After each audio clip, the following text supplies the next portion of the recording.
Gundam AGE-1 Normal. Hey, what's up again, everybody? It's Robert184, 2Rs2Bs from YouTube and gundam.tk. High-grade Gundam Age, the line has kicked off with the Gundam AGE-1 Normal. Lots to talk about when you've got a new series kicking off to see what sort of trends we can look forward to, as we've already seen with Gundam 00 and previous lines. So let's continue with the unbox and see everything that we're going to get before putting it together. To the A-plate, which comes across as being a lot taller than wide, so I wonder just exactly how they're going to be doing the variations of the Titus and the Sparrow. That'll be exciting to see how much of these plates are reused in the high-grade line. The tricolors are all here, a little bit of white, which goes along with the B-plate. But starting up at the top, for the yellow parts, you're going to have some chest, and the vents look fantastic.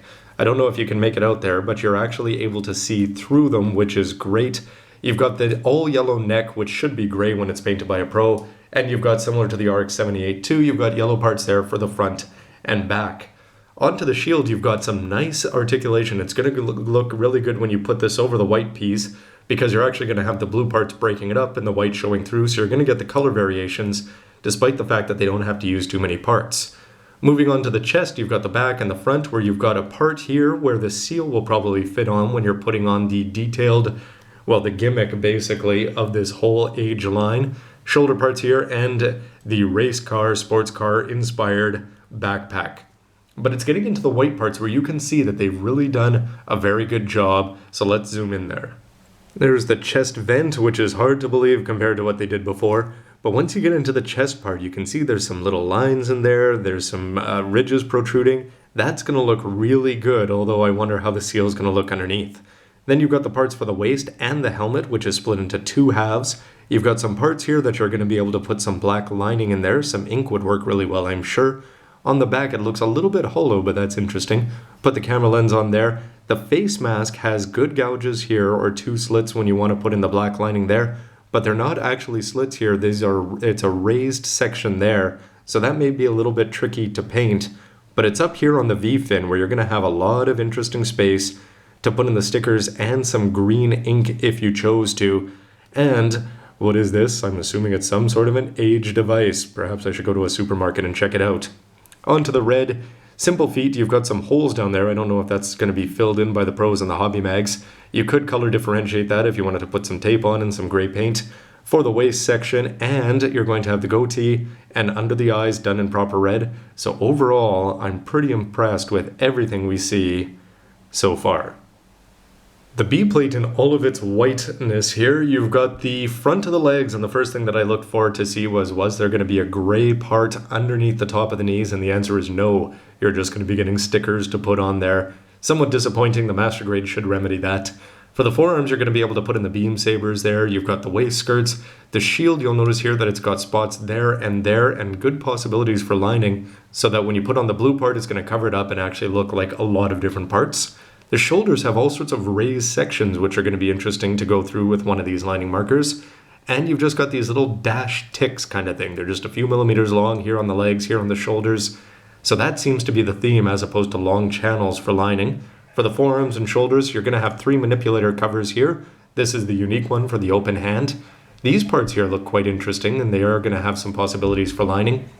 But it's onto the legs, and again, I don't know if I'm going to line really hard behind all these thick parts here. The ticks will be done for sure, but it's sort of cool to see that they've got these holes here, so you can actually just have some color differentiation there without having to have any lining whatsoever. The gray frame underneath is going to provide that. Down here for the ankle guards, these are going to be interesting to see the way they attach and what kind of mobility that offers or doesn't.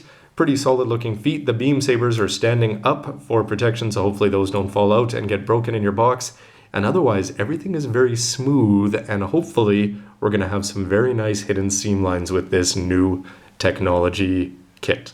Final C-plate, you're going to have the back here with lots of lining possibilities and all sorts of raised textures, which is great to see. You're going to have the parts for the Dodge rifle there, the shoulders. You're going to have the open manipulator and the grasping manipulators over there.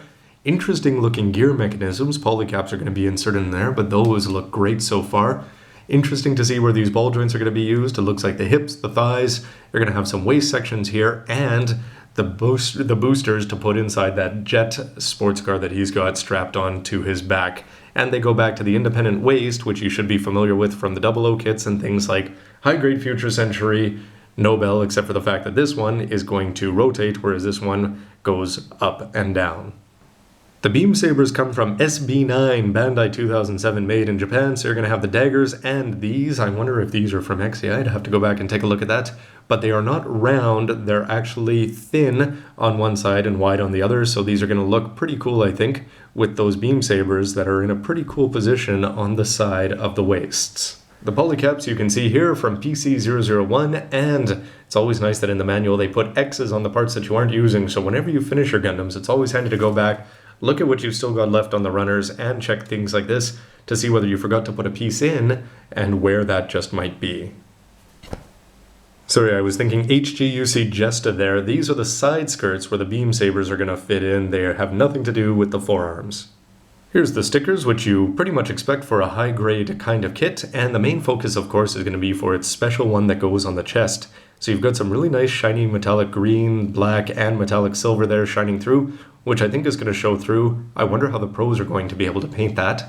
For the eyes, you've got green on black, and if you can make it out, it's sort of raised like the bridge of a nose of some glasses there, so the nose hopefully will stick up. For the A sticker there, that's going to sit on the V-fin, and the fact that they've got such thin green there is actually going to look pretty sharp.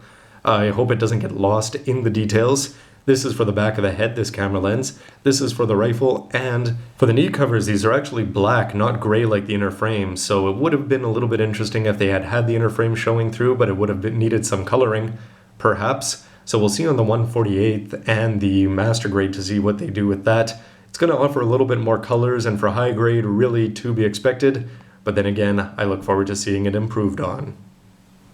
So that'll wrap up my intro to the Gundam AGE-1 Normal, and I have to say that for 1200 yen, I'm pretty impressed with what we've seen. There's a lot of interesting parts, from the fact that you've got see-through vents there on the yellow, and that you've got some good color differentiation on the shield. The legs have all the right parts. Seam lines seem to be hidden. You've got a lot of detail in the white parts there on the V-fin and on the chest.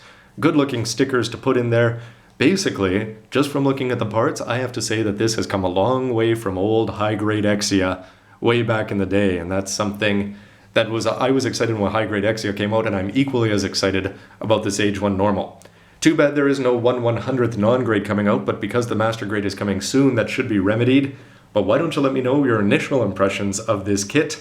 Do you like the design? Of course, that's a big thing. Do you like where the show's going to go? We won't know until it goes, but we do have an idea about the younger direction. But is that something you can forgive? Is this design and this model enough to make you buy it, even if you don't think it's going to satisfy older fans what they expect from Gundam? Anyway, let me know with a comment down below. I will be back with the full review very shortly, and I look forward to building a lot more. Thanks again for watching, everybody. See ya next time. I'd like to think the AGE is going to replace me in all these stunts, but because it's got fancy technology in it, somehow I doubt it.